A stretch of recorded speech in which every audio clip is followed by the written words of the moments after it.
देखिए, हमने साफ तौर पे पहले दिन से ही हमने कहा है कि बिहार में लगातार जिस प्रकार से अपराध बढ़ रहा है, ऐसा लग रहा है कि सरकार जो है संरक्षण देने का काम कर रही है अपराधियों को। और 4-5 दिन से भी ज्यादा हो गया, अब तक कोई सुराग तक नहीं मिला। अपराधी पकड़े जाने की तो दूर की बात है, कोई सुराग भी नहीं पता चला कि किसने ये किया, क्यों किया।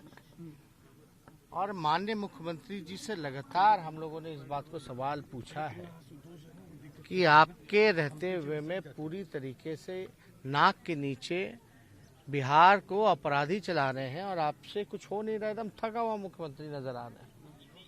यहाँ केवल सत्ता पक्ष के लोग आते हैं, केवल फोटो खिंचाते हैं और कोई दिलासा नहीं।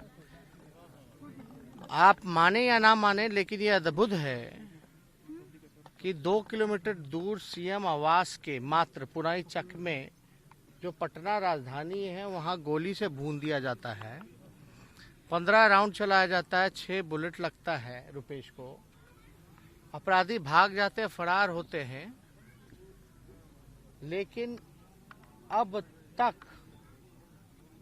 एक कोई पेट्रोलिंग नहीं। इतनी बड़ी सुरक्षा लापरवाही हुई। आप समझिए कि इस परिवार को कोई सिक्योरिटी तक नहीं मिला है, सुरक्षा एकदम नहीं मिला सरकार द्वारा।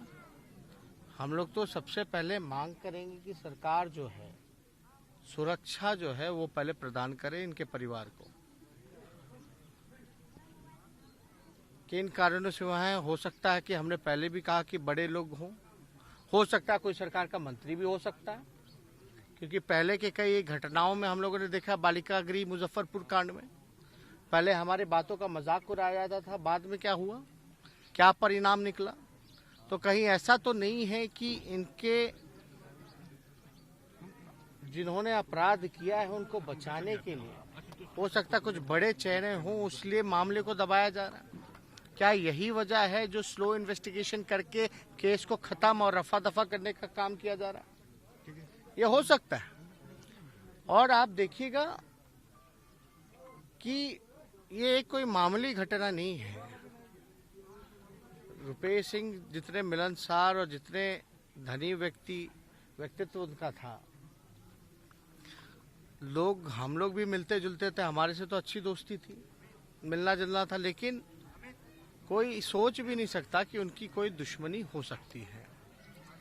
अब बच्चे हैं छोटे, उनका फ्यूचर सिक्योर कैसे हो?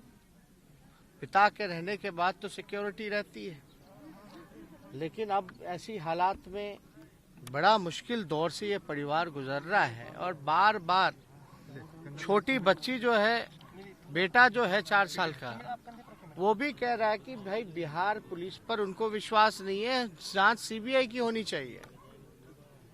और सीबीआई जांच हो, साथ में कोर्ट मॉनिटर्ड द्वारा जांच हो, यानी कोर्ट के निगरानी में, हाई कोर्ट के निगरानी में सीबीआई जांच होनी चाहिए। बिहार पुलिस का क्या काम है?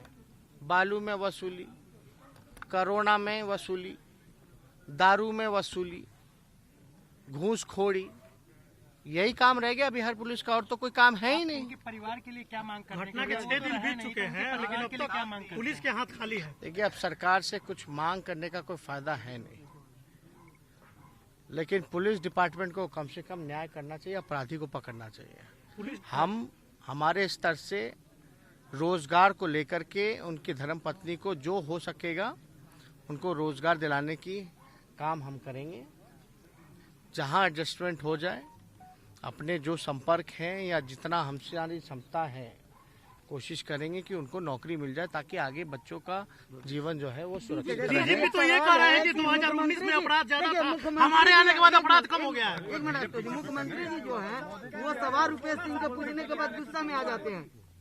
बीमार है। अब मुख्यमंत्री की बौखलाहट तो आपके प्रश्न से हुई, एक पत्रकार भाई के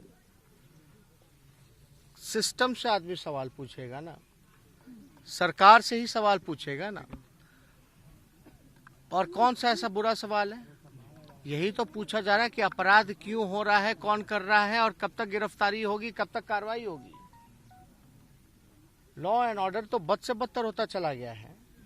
अब डीजीपी पल्ला झाड़ रहे हैं। डीजीपी तो बोल रहे हैं कि 2019 में अपराध ज्यादा था, 20 में कम है। 16 साल से मुख्यमंत्री तो नीतीश कुमार हैं, होम डिपार्टमेंट भी उन्हीं के पास है शुरू से। तो जो मुख्यमंत्री की जो भाषा है, अब बात करने लगता है हड़प्पा काल की, कंपेयर करते हैं तो इनका डीजीपी भी बता रहा है 19 का, लेकिन उनको नहीं पता कि 19 में भी मुख्यमंत्री नीतीश कुमार थे, गृह डिपार्टमेंट उनके पास था। तो ये तो आप पल्ला झाड़ने वाली बात हुई ना डीजीपी को। अगर इस तरह का स्टेटमेंट, गैर जिम्मेदाराना बयान आना, आप इस पे क्या कह सकते हैं? ऐसे लोगों से क्या उम्मीद की जा सकती है? क्या विश्वास रह जाएगा लोगों का सिस्टम से, सरकार से, पुलिस से? कोई कार्रवाई नहीं होती, कोई सुनवाई नहीं होती। और अद्भुत है, इतनी बड़ी बड़ी घटनाएं हो रही हैं, मुख्यमंत्री घर में बैठे हैं। ये कहाँ निकल रहे हैं? कौन सा काम कर रहे हैं?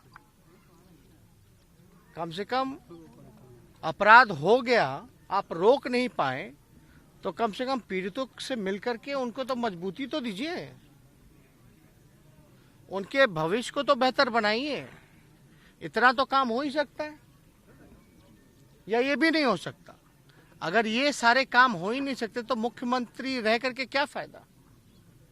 और मुख्यमंत्री तो अपना पहले ही से पल्ला झाड़ रहे हैं। क्या कह रहे हैं कि हमको जबरन मुख्यमंत्री बनाया गया, तो होम डिपार्टमेंट छोड़ दो, दे दो किसी को जिससे चलाए।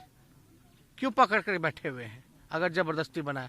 ये लोग सत्ता के लोभी लोग, ना जनता के हैं ना किसी काम के हैं। ये केवल अपने स्वार्थ की पूर्ति के लिए हैं, जो लोभी लोग हैं।